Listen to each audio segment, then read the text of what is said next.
ദൈവത്തെ ഓർക്കാൻ സമയമില്ല. ജീവിതത്തിരക്കിൽ പ്രാർത്ഥിക്കാനാവുന്നില്ല. പക്ഷേ ദൈവത്തെ കാണാൻ സമയം കണ്ടെത്താൻ നമ്മൾ ശ്രമിച്ചാൽ ദൈവം നമ്മളെ കാണാൻ എങ്ങനെയാണ് വരുന്നത്? എല്ലാവർക്കും എൻ്റെ പുതിയ ഒരു വീഡിയോയിലോട്ട് സ്വാഗതം. കൂടുതൽ കഥകൾക്കായി ചാനൽ സബ്സ്ക്രൈബ് ചെയ്ത് സപ്പോർട്ട് ചെയ്യുക.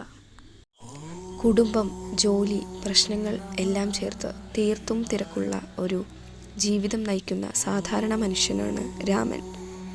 ഒരു നാൾ അവൻ മനസ്സിൽ ഒരു തീരുമാനമെടുത്തു. എത്ര നാളായി ദൈവത്തെ വിളിക്കുന്നു, പക്ഷേ എനിക്കായുള്ള സമയം ഭഗവാൻ ഇതുവരെ തന്നില്ല.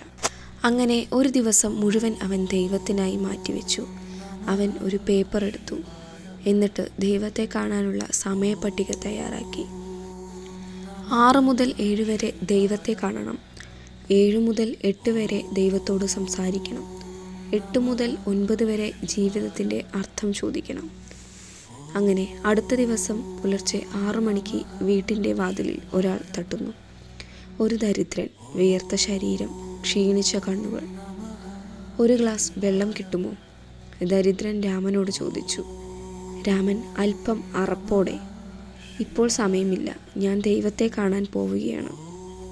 അവൻ ദൈവത്തെ കാണാനുള്ള തയ്യാറെടുപ്പിലിരുന്നു.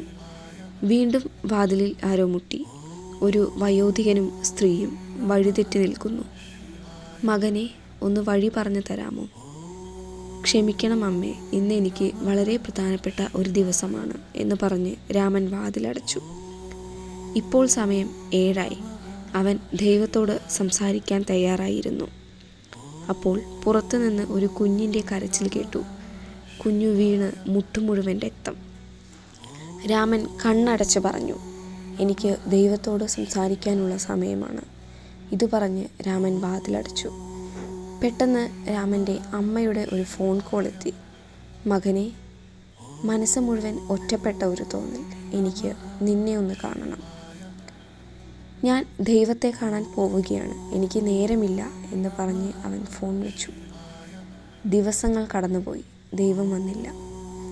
ഒരു രാത്രി രാമൻ കരഞ്ഞുകൊണ്ട് ദൈവത്തോട് ഇങ്ങനെ പറഞ്ഞു, "ഞാൻ എൻ്റെ മുഴുവൻ സമയവും നിനക്കായി മാറ്റിവെച്ചു, പക്ഷേ നീ എന്നെ കാണാൻ വന്നില്ല." പെട്ടെന്ന് മുറിയിലൊരു ശബ്ദം മുഴങ്ങി. "നീ എന്നെ കണ്ടു?" രാമൻ ഞെട്ടി. "എപ്പോൾ?" ആശ്ചര്യത്തോടെ അവൻ ചോദിച്ചു.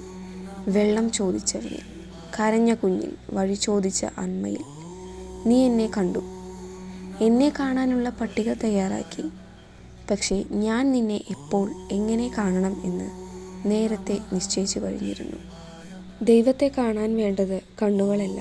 സ്നേഹത്തിൽ ദൈവമുണ്ട്, സഹായത്തിലുണ്ട്, ദൃഢമായ ബന്ധങ്ങളിലുണ്ട്. ദൈവത്തെ കാണാൻ നമ്മൾ സമയം ക്രമീകരിക്കേണ്ടതില്ല.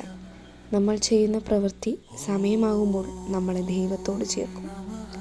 ഈ കഥ നിങ്ങൾക്ക് ഉണർവ് തന്നു എങ്കിൽ ചാനൽ സബ്സ്ക്രൈബ് ചെയ്ത് കൂടുതൽ ഭക്തി കഥകൾക്കായി സപ്പോർട്ട് ചെയ്യുക.